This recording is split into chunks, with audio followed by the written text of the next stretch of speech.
Hello students, welcome back to our YouTube channel Ashish Tiwari updates. I am Sudhanshu. I hope आप सभी अच्छे होंगे। आज की हमारी वीडियो माइक्रो इकोनॉमिक्स के सिद्धांत फर्स्ट सब्जेक्ट पर रहने वाली है, जिसमें मैं आपको 7 चैप्टर के इंपॉर्टेंट टॉपिक शॉर्ट्स में एक्सप्लेन करूंगा। इससे पहले की वीडियो में हमने इस सब्जेक्ट के जो 6th चैप्टर था उसके इंपॉर्टेंट टॉपिक शॉर्ट्स में एक्सप्लेन किए थे। अगर आप हमारे चैनल पर फर्स्ट टाइम विजिट कर रहे हो तो चैनल को जरूर सब्सक्राइब कर लीजिए, जिससे आने वाले और चैप्टर्स की वीडियो की नोटिफिकेशन आपको टाइम पर मिले। तो आज की वीडियो में हम बीए ऑनर्स राजनीति विज्ञान सेमेस्टर सेकंड, जो आपका सामान्य ऐच्छिक विषय है, जी सब्जेक्ट है, जनरल इलेक्टिव सब्जेक्ट है, माइक्रो इकोनॉमिक्स के सिद्धांत फर्स्ट, जो कि आपका 4th क्रेडिट का कोर्स है। इसके जो 7 चैप्टर के इंपॉर्टेंट टॉपिक्स है उनको हम शॉर्ट्स में एक्सप्लेन करेंगे। इससे पहले की वीडियो में हमने इस सब्जेक्ट का 6 चैप्टर के इंपॉर्टेंट टॉपिक शॉर्ट्स में एक्सप्लेन किए थे। तो जैसे कि आप देख सकते हैं, जो आपका ये माइक्रो इकोनॉमिक्स के सिद्धांत फर्स्ट सब्जेक्ट है, ये आपका BCom programme, BCom honours, BA programme में भी होता है। तो अगर आप कोई से भी कोर्सेज से बिलोंग करते हो और आपके पास माइक्रो इकोनॉमिक्स के सिद्धांत फर्स्ट सब्जेक्ट है, चाहे आप बीकॉम प्रोग्राम के स्टूडेंट हो, बीकॉम ऑनर्स, बीए प्रोग्राम या बीए ऑनर्स, किसी भी कोर्स के स्टूडेंट हो, अगर आपके पास माइक्रो इकोनॉमिक्स के सिद्धांत फर्स्ट सब्जेक्ट है तो आप सभी ये वीडियो देख सकते हो, क्योंकि सभी का सिलेबस सेम होता है। अगर आपके पास ये सब्जेक्ट है तो आप सभी के लिए ये वीडियो है। तो चलिए अब हम चैप्टर नंबर 7 स्टार्ट कर लेते हैं। जो आपका चैप्टर नंबर 7 आता है वो आता है आपका राजकोषीय नीति। इस चैप्टर में हम जो आपकी राजकोषीय नीति होती है उनके बारे में पढ़ेंगे विस्तार पूर्वक। तो सबसे पहले हम एक छोटा सा परिचय देख लेते हैं। परिचय में राजकोषीय नीति एक महत्वपूर्ण आर्थिक नीति है, जिसके माध्यम से सरकार राजस्व और व्यय को नियंत्रित करके अर्थव्यवस्था को संतुलित और स्थिर बनाने रखने का प्रयास करती है। जो आपकी फाइनल पॉलिसी है, राजकोषीय नीति है, वो इस प्रकार की नीति है कि जिसके माध्यम से जो सरकार होती है वो राजस्व और व्यय को नियंत्रित करती है और जो अर्थव्यवस्था है उसको संतुलित और स्थिर रखती है। इस नीति का मुख्य उद्देश्य आर्थिक विकास को प्रोत्साहित करना, मुद्रास्फीति और मंदी को नियंत्रित करना, आय और धन के असमान वितरण को कम करना तथा रोजगार के अवसर बढ़ाना है। जो आपकी फाइनल पॉलिसी है, इसका मुख्य उद्देश्य आर्थिक विकास को प्रोत्साहित करना, मुद्रास्फीति और मंदी को नियंत्रित करना, और जो आय और धन है उसके असमान वितरण को कम करना, और जो रोजगार है उसके अवसर को बढ़ाना। ये सभी राजकोषीय नीति के मुख्य उद्देश्य है। राजकोषीय नीति सरकार के वित्तीय साधनों, राजस्व और व्यय के माध्यम से अर्थव्यवस्था को नियंत्रित और संतुलित रखने का साधन है। जो आपकी राजकोषीय नीति है, ये सरकार के वित्तीय साधनों से अर्थव्यवस्था को नियंत्रित और संतुलित रखती है। इसका उद्देश्य आर्थिक विकास, रोजगार वृद्धि, मुद्रास्फीति नियंत्रण और आय वितरण में संतुलन बनाए रखना है।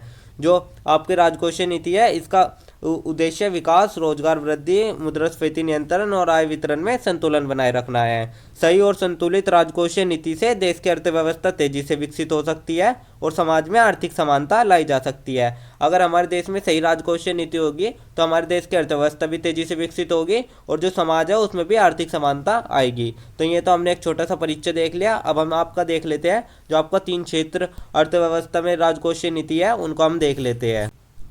3 क्षेत्रीय अर्थव्यवस्था में अर्थव्यवस्था को 3 मुख्य क्षेत्रों में विभाजित किया जाता है। जो आपकी इसमें अर्थव्यवस्था है वो 3 क्षेत्रों में बटी होती है, जिसमें आपका सबसे पहला होता है उपभोक्ता क्षेत्र, हाउस होल्ड सेक्टर। इसमें जो जहाँ परिवार उपभोग और बचत करते हैं। उपभोक्ता क्षेत्र में क्या होता है, जो परिवार होते हैं वे उपभोग भी करते हैं और बचत भी करते हैं। दूसरा आपका उद्योग उत्पादक क्षेत्र, बिजनेस सेक्टर, जहाँ उत्पादन और निवेश किया जाता है। उद्योग क्षेत्र में आपको उत्पादन भी किया जाता है और निवेश भी किया जाता है। थर्ड आपका आता है सरकारी क्षेत्र, गवर्नमेंट सेक्टर, जहां सरकार व्यय और कर के माध्यम से आर्थिक गतिविधियों को नियंत्रित करती है। सरकारी क्षेत्र में जो सरकार होती है वो व्यय और कर के माध्यम से अपनी आर्थिक गतिविधियों को नियंत्रित करती है। तो ये हमने 3 क्षेत्रीय अर्थव्यवस्था में राजकोषीय नीति देखी, वे कौन कौन से क्षेत्र थे। अब हम देख लेते हैं जो आपके 3 क्षेत्रीय अर्थव्यवस्था है उसमें जो राजकोषीय नीति है उसका उद्देश्य क्या क्या है। तो सबसे पहले हम देखते हैं मांग और आपूर्ति में संतुलन। सरकार करों और सरकारी व्यय के माध्यम से समग्र मांग और समग्र आपूर्ति के बीच संतुलन बनाए रखती है। जो सरकार होती है वो करों और सरकारी व्यय के माध्यम से जो आपका एग्रीगेट डिमांड और एग्रीगेट सप्लाई होता है, मतलब कि आपका जो समग्र मांग और समग्र आपूर्ति होती है उनके बीच संतुलन बनाए रखते हैं। अर्थात जो एडी बराबर होता है वो एएस के बराबर रखती है। यदि मांग अधिक है तो सरकार व्यय घटाकर और कर बढ़ाकर मांग को नियंत्रित करती है। यदि मांग कम है तो सरकार व्यय बढ़ाकर और कर घटाकर मांग को बढ़ावा देती है। अगर आपकी जो मांग है वो अधिक है तो जो सरकार होती है वो व्यय को घटा देती है और कर को बढ़ा देती है, जिससे कि आपकी मांग नियंत्रित हो जाती है। और अगर मांग कम है तो जो सरकार होती है वो व्यय को बढ़ा देती है और कर घटा देती है, उससे आपकी मांग बढ़ जाती है। तो ये आपने सबसे पहले देख लिया मांग और आपूर्ति में संतुलन। अब हम देख लेते हैं आर्थिक स्थिरता बनाए रखना। अर्थव्यवस्था में मंदी के दौरान व्यय बढ़ाती है और करों को कम करती है ताकि मांग और उत्पादन में वृद्धि हो। मुद्रास्फीति के समय सरकार व्यय घटाती है और करों में वृद्धि करती है ताकि मांग को कम किया जा सकता। अगर आपकी मंदी चल रही है तो उसमें सरकार क्या करेगी, उसमें सरकार व्यय को बढ़ा देगी और जो कर हो जाएगा उनको कम कर देगी। इससे क्या होगा, जिससे आपकी मांग और उत्पादन में वृद्धि हो जाएगी। और मुद्रास्फीति के समय जो सरकार होती है वो व्यय को घटा देती है और कर को बढ़ा देती है ताकि आपकी जो मांग है उसको कम हो सके। थर्ड आपका आता है आय का पुनर्वितरण। सरकार उच्च आय वर्ग से अधिक कर वसूलती है और निम्न आय वर्ग को सब्सिडी और अन्य सुविधाएं प्रदान करती है। इससे आय और धन का समान वितरण होता है। थर्ड आपका जो टॉपिक आता है वो ये आता है कि जो सरकार होती है, जैसे कि आपकी जो उच्च आय वाले व्यक्ति है, जो आपके अमीर व्यक्ति है, उनसे सरकार अधिक कर लेती है और जो आपके निम्न आय वाले व्यक्ति है जिनकी कम आय होती है उनसे सरकार कर बहुत कम लेती है और जो बल्कि जो सुविधाएं होती है, जो सब्सिडी होती है, वे उनको अधिक प्रदान करती है। जिससे क्या होता है, जिससे आपकी जो आय है और धन है उसका समान वितरण बना रहता है। फोर्थ आपका आता है रोजगार के अवसर बढ़ाना। सरकार सार्वजनिक कार्यों, बुनियादी ढांचों और सामाजिक योजनाओं पर व्यय करके रोजगार के अवसर बढ़ाते हैं। इससे अर्थव्यवस्था में उत्पादकता और आय में वृद्धि होती है। जो सरकार होती है वो सार्वजनिक कार्यों, बुनियादी ढांचे और सामाजिक योजनाओं पर खर्च करती है और अपने रोजगार के अवसर बढ़ाती है, जिससे कि जो अर्थव्यवस्था है उसमें उत्पादकता और आय में भी वृद्धि होती है। फिफ्थ आपका आता है बाजार की विफलताओं को सुधारना। जब बाजार अपनी सामान्य स्थिति से भटक जाता है तो सरकार राजकोषीय नीति के माध्यम से हस्तक्षेप करती है। यह बाजार को स्थिर जो कि आपके बाजार को स्थिर रखने में सहायक होता है। जब आपके सामान्य स्थिति बाजार में आ जाती है, जैसे कि मुद्रास्फीति, मंदी, बेरोजगारी, ये अगर आती है तो सरकार राजकोषीय नीति के माध्यम से हस्तक्षेप करती है, जिससे कि आपका जो बाजार है वो स्थिर बना रहता है। तो ये हमने देख लिया। अब हम देख लेते हैं तीन क्षेत्रीय अर्थव्यवस्था में जो राजकोषीय नीति के उपकरण है उनको हम देख लेते हैं, जिसमें आपका सबसे पहला आता है सरकारी व्यय। सरकार सार्वजनिक सेवाओं, बुनियादी ढांचे, शिक्षा, स्वास्थ्य और सामाजिक कल्याण पर व्यय करती है। यह मांग और रोजगार को बढ़ाने में मदद करता है। जो सरकार होती है वो सार्वजनिक सेवाओं, जैसे कि आपकी जो पार्क वगैरह हो गए या कोई भी सरकारी हॉस्पिटल हो गया, बुनियादी ढांचे, शिक्षा, स्वास्थ्य और सामाजिक कल्याण है, इन सभी पर व्यय करती है, खर्च करती है, जिससे कि आपकी जो मांग है और रोजगार है उसको बढ़ाने में मदद मिलती है। सेकंड आपका आता है कराधान। सरकार आयकर, वस्तु एवं सेवा कर आदि के माध्यम से राजस्व एकत्रित करती है। उच्च करों से मांग कम करती है, जबकि कम करों से मांग और निवेश बढ़ता है। जो आपकी सरकार होती है वो जीएसटी लगाकर अपना कर एकत्रित करती है और जो उच्च कर होते हैं उनसे मांग कम होती है और जबकि कम कर होते हैं उनसे मांग और निवेश बढ़ता है। थर्ड आपका जो उपकरण आता है वो आता है स्थानांतरण भुगतान। सरकार बेरोजगारी भत्ता, वृद्धावस्था पेंशन, सब्सिडी आदि के माध्यम से निम्न वर्ग के लोगों की सहायता करती है। इससे आय वितरण में संतुलन रहता है। जो आपकी कुछ बेरोजगारी भत्ता हो गया, वृद्धावस्था पेंशन हो गई, सब्सिडी हो गई, इन सभी के माध्यम से जो निम्न वर्ग है वे फायदा उठाते हैं, जिससे कि आपकी जो आय वितरण है वो निम्न वर्ग और उच्च वर्ग के बीच बना रहता है। फोर्थ आपका उपकरण आता है ऋण और उधारी। सरकार आवश्यकता अनुसार जनता या बैंकों से ऋण लेती है और सार्वजनिक कार्यों में व्यय करती है। इससे बाजार में धन का प्रवाह बढ़ता है और मांग तथा उत्पादन बढ़ता है। अगर सरकार को जरूरत होती है तो वो जनता या बैंक से ऋण ले लेती है, कर्ज ले लेती है और उन कर्ज को सार्वजनिक कार्यों में खर्च कर देती है, जिससे जो बाजार है उसमें धन का भी प्रवाह भी बढ़ता है और मांग तथा उत्पादन भी बढ़ती है। अब हम देख लेते हैं सरकारी व्यय और करों में परिवर्तन का प्रभाव। सरकार अपनी राजकोषीय नीति के अंतर्गत सरकारी व्यय और करों में परिवर्तन करके अर्थव्यवस्था को प्रभावित करती है। जो आपकी राजकोषीय नीति होती है उसके अंतर्गत सरकारी व्यय और करों में परिवर्तन कर जो अर्थव्यवस्था है उसको सरकार प्रभावित करती है। इसका उद्देश्य आर्थिक स्थिरता, रोजगार वृद्धि, मांग और आपूर्ति का संतुलन तथा आय का समान वितरण सुनिश्चित करना होता है। जो आपको ये परिवर्तन किया जाता है ये इसलिए किया जाता है ताकि आर्थिक स्थिरता, रोजगार वृद्धि, मांग और आपूर्ति का संतुलन और आय का समान वितरण हो सके। सरकार व्यय में परिवर्तन का प्रभाव, सरकारी व्यय में जो परिवर्तन होता है उसका हम प्रभाव देख लेते हैं, जिसमें हम सबसे पहले देखेंगे सरकारी व्यय में वृद्धि। जब सरकार शिक्षा, स्वास्थ्य, बुनियादी ढांचे, रक्षा, सामाजिक कल्याण आदि पर अधिक व्यय करती है तो इसका प्रभाव इस प्रकार होता है। जब सरकार आपकी जो आपकी सामाजिक कल्याण या बुनियादी ढांचे या रक्षा या स्वास्थ्य, सरकार शिक्षा होती है उन पे खर्च करती है तो इसके क्या प्रभाव होते हैं उनको हम देख लेते हैं, जिसमें आपका सबसे पहला आता है राष्ट्रीय आय में वृद्धि। अधिक सरकारी व्यय से जो मांग और उत्पादन है वो बढ़ता है, जिससे कि आपकी जो राष्ट्रीय आय और रोजगार है उसमें वृद्धि होती है। सेकंड आपका रोजगार के अवसरों में वृद्धि, जिससे कि जो सरकार द्वारा निर्माण कार्य होते हैं, उद्योग और सेवाएं होते हैं उन पर जो व्यय किया है उससे जो नई नौकरियां होती है वे सृजित होती है। थर्ड आपका उपभोग और निवेश में वृद्धि, जिससे कि लोगों के पास अधिक आय आती है और उपभोग और निवेश भी बढ़ता है। फोर्थ आपका आता है आर्थिक विकास को प्रोत्साहन, जिससे जो सरकार होती है वो व्यय करके बुनियादी ढांचा, शिक्षा और स्वास्थ्य क्षेत्र मजबूत करती है, जिससे जो दीर्घकालिक आर्थिक विकास है वो संभव होता है। फिफ्थ आपका आता है मुद्रास्फीति का खतरा, यदि सरकार अधिक व्यय कर देती है तो जो उत्पादन है वो सीमित हो जाता है और मांग बढ़ने से मुद्रास्फीति हो जाती है। तो ये हमने आपके कुछ परिवर्तन का प्रभाव देख लिया। अब हम जो सरकारी व्यय में कमी आ गई तो उसमें क्या प्रभाव होगा उसको भी देख लेते हैं, जिसमें आपका सबसे पहला आता है राष्ट्रीय आय और मांग में कमी। जो अगर व्यय कम होगा तो बाजार में मांग घटती है और जिससे उत्पादन और आय में भी गिरावट आती है। सेकंड आपका रोजगार के अवसरों में कमी, जिससे जो सरकारी परियोजनाएं और कार्यक्रम है उसमें कटौती और रोजगार घट सकता है। थर्ड आपका मुद्रास्फीति पर नियंत्रण, जिससे कि व्यय कम होगा तो आपकी मांग घटती है और जिससे मुद्रास्फीति पर नियंत्रण होता है। फोर्थ आपका आर्थिक मंदी का खतरा, यदि सरकार अत्यधिक व्यय में कटौती कर देती है तो जो मंदी है वो बन जाती है। ये हमने सरकारी व्यय में कमी देख लिया। अब हम करों में परिवर्तन का प्रभाव देख लेते हैं। अगर करों में वृद्धि होती है तो क्या प्रभाव पड़ता है। जब सरकार आयकर, जीएसटी, सीमा शुल्क आदि में वृद्धि कर देती है तो इसका प्रभाव इस प्रकार होता है। सबसे पहला आपका व्यक्तिगत आय और उपभोग में कमी, जो कर बढ़ता है उससे जो लोगों की व्यक्तिगत आय है वो घट जाती है और उपभोग और मांग कम हो जाती है। सेकंड आपका जो निजी निवेश में कमी, अगर आपका कर अधिक कर दिया जाएगा तो व्यापारिक लागत बढ़ जाएगी, जिससे कि आपका जो निवेश है वो कम हो जाएगा। थर्ड आपका मुद्रास्फीति पर नियंत्रण, अगर मांग में कमी के कारण जो वस्तु है वे सेवाओं के दाम स्थिर हो जाते हैं, जिससे जो मुद्रास्फीति है वो नियंत्रित रहती है। फोर्थ आपका आता है सरकारी राजस्व में वृद्धि, अधिक करों से जो सरकार है उसके पास अधिक राजस्व आता है, जिससे कि जो सरकारी व्यय है उसके लिए धन उपलब्ध होता है। सेकंड अब हम करों में कमी के बाद प्रभाव देख लेते हैं। जब सरकार करों में कटौती करती है तो इसका प्रभाव इस प्रकार होता है। सबसे पहला आपका आता है व्यक्तिगत आय और उपभोग में वृद्धि, जो आपका कर कम कर देते हैं तो उससे लोगों के पास जो अधिक आय है वो बचती है, जिससे उपभोग और मांग भी बढ़ती है।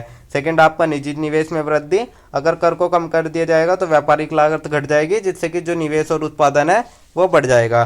थर्ड आपका आएगा रोजगार और अवसर में वृद्धि, जिससे अधिक निवेश से जो उत्पादन बढ़ता है उससे रोजगार के अवसर भी बढ़ते हैं। फोर्थ आपका मुद्रास्फीति का खतरा, अधिक मांग और वैसे जो मूल्य स्तर है उसमें वृद्धि हो जाती है, जिससे मुद्रास्फीति उत्पन्न हो जाती है।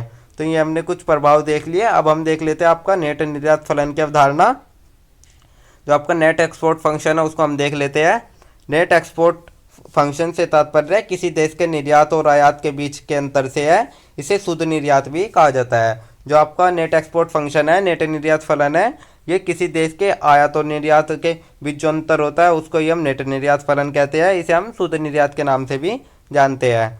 तो हम इसका फॉर्मूला देख लेते हैं। Net export formula, export of goods plus जो एक्सपोर्ट ऑफ सर्विस है माइनस जो एक्सपोर्ट ऑफ गुड्स है और जो इम्पोर्ट ऑफ सर्विस है। तो ये हमने नेट एक्सपोर्ट फॉर्मूला देख लिया। अब हम देख लेते हैं जो आपका नेट निर्यात फलन है उसका अर्थ क्या है। नेट निर्यात फलन यह दर्शाता है कि देश का विदेशी व्यापार संतुलन कैसा है। जो आपका नेट निर्यात फलन है ये एक देश का दूसरे देश से व्यापार संतुलन क्या है वो बताता है। अगर आपका निर्यात ज़्यादा है और आयात कम है तो सकारात्मक नेट निर्यात से आपका बढ़ जाएगा, जिससे कि आपका व्यापार अधिशेष हो जाएगा। अगर आपका आयात ज़्यादा और निर्यात कम है तो जो ऋणात्मक नेट निर्यात है वो हो जाएगा, जिससे कि आपका जो व्यापार घाटा है वो बढ़ जाएगा। अब हम देख लेते हैं जो नेट निर्यात फलन को प्रभावित करने वाले कारक हैं, उन कारकों को हम देख लेते हैं, जिसमें आपका सबसे पहला आता है विदेशी आय स्तर। यदि विदेशी जो देश है उनमें आय बढ़ती है तो वे अधिक आयात करेंगे, जिससे जो हमारे निर्यात है वे बढ़ेंगे। सेकंड आपका घरेलू आय स्तर, यदि घरेलू आय बढ़ती है तो जो लोग हैं वे कम अधिक आयात करेंगे और जिससे कि आपका नेट निर्यात घट सकता है। थर्ड आपका विनिमय दर, यदि घरेलू मुद्रा का मूल्य गिरता है तो जो हमारे निर्यात है वे सस्ते होंगे और जो आयात है वे महंगे होंगे, इससे आपका नेट निर्यात भी बढ़ेगा। और यदि घरेलू मुद्रा का मूल्य बढ़ता है तो हमारे निर्यात महंगे होंगे और आयात सस्ते होंगे, इससे हमारा नेट निर्यात घटेगा। फोर्थ आपका आता है व्यापार नीति, सरकार द्वारा जो निर्यात होता है उसको बढ़ावा देकर और आयात पर नियंत्रण लगाने से जो नेट निर्यात है वो बढ़ सकता है। फिफ्थ आपका रुचि और प्राथमिकताएं, यदि विदेशों में हमारे उत्पादों की मांग अधिक है तो हमारा निर्यात भी बढ़ेगा और नेट निर्यात भी बढ़ेगा। सिक्स्थ आपका मुद्रास्फीति दर, यदि देश में जो मुद्रास्फीति है वो अधिक है तो घरेलू वस्तुएं महंगी होगी, जिससे कि जो आपका आयात भी है वो भी बढ़ेगा और निर्यात घटेगा। अब हम देख लेते हैं नेट निर्यात फलन का महत्व क्या है, जिसमें आपका सबसे पहला आता है राष्ट्रीय आय पर प्रभाव। अधिक नेट निर्यात से जो राष्ट्रीय आय और रोजगार है उसमें वृद्धि होती है। सेकंड आपका व्यापार संतुलन, जो आपका संतुलित व्यापार है उससे देश के विदेशी मुद्रा भंडार और अर्थव्यवस्था मजबूत होती है। थर्ड आपका मुद्रा स्थिरता, जो निर्यात बढ़ता है उससे देश की मुद्रा मजबूत होती है और विदेशी निवेश भी बढ़ता है। अब हम देख लेते हैं आपका संतुलन राष्ट्रीय आय का निर्धारण, जो आपका इक्विलिब्रियम नेशनल इनकम है उसका अर्थ क्या है उसका हम देख लेते हैं। संतुलन राष्ट्रीय आय का अर्थ उस आय स्तर से है जहां समग्र मांग और समग्र आपूर्ति एक दूसरे के बराबर होती है। इस बिंदु पर अर्थव्यवस्था में कोई अतिरिक्त मांग या मांग में कमी नहीं होती है और अर्थव्यवस्था संतुलन में रहती है। संतुलन राष्ट्रीय आय तब प्राप्त होती है जो आपका आपका संतुलन राष्ट्रीय आय है वो इस प्रकार का स्तर है जिसमें सब कुछ बराबर होता है। जिस बिंदु पर जो अर्थव्यवस्था में अतिरिक्त मांग और मांग में कमी होती है वो नहीं होती है किसी भी प्रकार के। यहाँ पर जो आपका एडी होता है एग्रीगेट डिमांड होता है, समग्र मांग होती है, और जो आपका एग्रीगेट सप्लाई समग्र आपूर्ति होती है वे एक दूसरे के बराबर होते हैं। अर्थात जो एडी बराबर होता है वो एएस के बराबर होता है, मतलब जो आपकी समग्र मांग है वो समग्र आपूर्ति के बराबर होती है। तो हमने ये आपका संतुलन राष्ट्रीय आय का निर्धारण देख लिया। अब जो आपका संतुलन राष्ट्रीय आय का निर्धारण के जो दृष्टिकोण है अब हम उनको देख लेते हैं। इसमें आपका सबसे पहला आता है समग्र मांग और समग्र आपूर्ति दृष्टिकोण। जो आपका ये दृष्टिकोण है इसमें अर्थव्यवस्था में जो समग्र मांग और समग्र आपूर्ति होती है वे एक दूसरे के बराबर होती है, जिससे कि आपका जो संतुलन है वो उसमें राष्ट्रीय आय प्राप्त होती है। और यदि आपका एडी बड़ा हो जाता है, एएस छोटा होता है, तो जो अतिरिक्त मांग है वो उत्पन्न होगी और मूल्य स्तर भी बढ़ेगा। और यदि आपका एएस बड़ा हो जाता है और एडी छोटा हो जाता है तो मांग में भी कमी होगी और जो उत्पादन और आय है उसमें भी गिरावट आएगी। और जब आपका एडी और एएस होता है तो अर्थव्यवस्था संतुलित रहती है। सेकंड आपका बचत और निवेश दृष्टिकोण। इसमें जो राष्ट्रीय आय होती है वो तब प्राप्त होती है जब आपका एस बराबर आई होता है, मतलब जो आपका बचत होता है वो निवेश के बराबर होता है। अब हम इनमें संतुलन की स्थिति जैसे कि हमने आपको बता ही दिया, अगर आपका एस बड़ा है आई छोटा है तो मांग में कमी होगी और जो उत्पादन है वो घटेगा। और अगर आपका इनकम ज़्यादा है, सेविंग कम है, तो आपकी जो मांग होगी वो अधिक होगी और उत्पादन भी बढ़ेगा। जहाँ आपका एस बराबर आई जो है वो अर्थव्यवस्था में संतुलन होगा। थर्ड आपका आता है गुणक प्रभाव। गुणक सिद्धांत के अनुसार जो निवेश है और व्यय है उसमें वृद्धि होगी, तो यही आपके राष्ट्रीय आय में कई गुना वृद्धि लाती है। फोर्थ आपका संतुलन राष्ट्रीय आय का चित्रात्मक निरूपण। जो आपका एक्स एक्स होता है उसको हम राष्ट्रीय आय कहते हैं और जो आपका वाई एक्स होता है उसको हम समग्र मांग कहते हैं। और जो आपका समग्र आपूर्ति होता है वो एडी और एएस के एक दूसरे को काटता है, वहीं आपका संतुलन बिंदु बनता है। तो जैसे कि आप देख सकते हैं, आप इस तरीके से समझ सकते हैं, ये आपका एक्स एक्स है, ये आपका नेशनल इनकम है और ये आपका वाई एक्स है, ये आपका समग्र आपूर्ति है, एग्रीगेट सप्लाई। तो इसमें जो आपके दो ये जा रहे हैं रेखा जा रही है, ये जहाँ पर भी मिलेगी, जैसे कि यहाँ इस बिंदु पर मिली तो यहाँ पर ही जो ये बिंदु ही आपका संतुलन बिंदु कहलाएगा, अर्थात आपका एडी बराबर एएस कहलाएगा। तो ये आपका एडी हो गया, ये आपका एएस हो गया, जहाँ पर इन्होंने काटा एक दूसरे को वही इसका संतुलन बिंदु है। अब हम देख लेते हैं संतुलन से विचलन के प्रभाव, जिसमें आपका सबसे पहला आता है अतिरिक्त मांग, एक्सेस डिमांड। जब आपका एडी बड़ा होता है और एसी छोटा होता है तो जो कीमतें हैं वे बढ़ती है और मुद्रास्फीति उत्पन्न होती है। सेकंड आपका मांग में कमी। जब आपका एएस बड़ा होता है, एडी छोटा होता है, तो जो उत्पादन है वो घटता है और बेरोजगारी बढ़ती है। अब हम देख लेते हैं सारांश, जो कि हमारे आंसर राइटिंग में बहुत अधिक उपयोग साबित होगा। सारांश में हम देखते हैं वर्तमान पाठ में जो आपकी राजकोषीय नीति है और कर है और जो सरकारी व्यय है उनमें दोनों के परिवर्तन के जो प्रभाव है उनको देखा है हमने, और साथ ही ये भी देखा जो राजकोषीय नीति है वो किस प्रकार शुद्ध निर्यात कार्य की ओर ले जाती है और जो आय का संतुलन स्तर है उसको निर्धारित करती है। जो राजकोषीय विस्तार होता है उसमें दाईं ओर बदलाव किस प्रकार कुल घरेलू ब्याज में वृद्धि की ओर ले जाएगा, और जो आपका अर्थव्यवस्था है उसमें कुल उत्पादन में जो राजकोषीय विस्तार है वो कैसे महत्वपूर्ण रूप से निर्धारित करेगा। जब आपकी पूर्ण काउंटरिंग होती है तो जो सरकार है वो अपना खर्च बढ़ाती है, जिससे जो वस्तुएं और सेवाएं है उसकी मांग बढ़ती है, जिससे जो आपका ब्याज दर और मुद्रास्फीति होगा वो भी बढ़ेगी और जो राजकोषीय नीति होगी वो अप्रभावी हो सकती है। इसके अलावा जो आपकी राजकोषीय नीति होती है उसको अक्सर मौद्रिक नीति के विपरीत माना जाता है, जिससे जो केंद्रीय बैंक होता है उसे विनियमित किया जाता है और काफ़ी हद तक जो ब्रिटिश अर्थशास्त्री जेन मेनोट गिन्स है उनके विचारों से प्रेरित रहता है, जिनके सिद्धांत जो महामंदी के जवाब में विकसित किए गए थे और जो अमेरिका में न्यू डील के निर्माण में बेहद प्रभावशाली रहे थे, जिनका उद्देश्य सार्वजनिक परियोजनाओं और सामाजिक कल्याण विकास के लिए भारी खर्च करना था। और जो आपकी राजकोषीय नीति है वो एक ऐसी नीति के रूप में परिभाषित कर सकते हैं जिससे आप जो सरकार है वो आर्थिक नीति के विभिन्न उद्देश्यों को प्राप्त करने के लिए कराधान, सार्वजनिक व्यय और सार्वजनिक उधार के साधन का उपयोग करती है। और जो आपका सतत विकास है उसको प्राप्त करने के लिए सरकारी व्यय और कराधान की नीति है, जो कि आपके अर्थव्यवस्था के भीतर अधिक राजनीतिक बाधाओं को जन्म देती है और जो कर है उनमें अलोकप्रिय वृद्धि और सरकारी व्यय में कटौती को जन्म देती है। तो ये हमने एक छोटा सा निष्कर्ष देख लिया। यहीं पर मैं आप सभी स्टूडेंट से एक क्वेश्चन पूछता हूँ, जिसका आंसर आप सभी स्टूडेंट कमेंट बॉक्स में शॉर्ट्स में ज़रूर बताइएगा। आज का हमारा क्वेश्चन ये रहने वाला है, जो आपका नेट निर्यात फलन है उसकी अवधारणा जो है उसको आप शॉर्ट्स में कमेंट बॉक्स में जरूर बताइएगा। आप सभी स्टूडेंट कमेंट बॉक्स में शॉर्ट्स में अपना आंसर जरूर दें। तो ये था आपका 7 चैप्टर, जिसके इंपॉर्टेंट आज क्वेश्चन नहीं थी, जिसके इंपॉर्टेंट टॉपिक्स मैंने आपको शॉर्ट्स में एक्सप्लेन कर दिए हैं। आई होप आप सभी के समझ आ गया होगा। अब आपकी जो नेक्स्ट वीडियो रहने वाली है वो आपके 8th चैप्टर की रहने वाली है। और अगर आपको नोट्स चाहिए तो आप हमारा टेलीग्राम चैनल ज्वाइन कर लीजिए, वहाँ आपको नोट्स मिल जाएंगे। अगर किसी भी स्टूडेंट का कोई डाउट व क्वेरी है तो आप हमारे यूट्यूब चैनल के कमेंट सेक्शन में या फिर हमारे इंस्टा पेज को फॉलो करके पूछ सकते हो। एंड डेली अपडेट्स के लिए आप सभी हमारा व्हाट्सएप चैनल ज्वाइन कर लीजिए। Thank you, have a good day.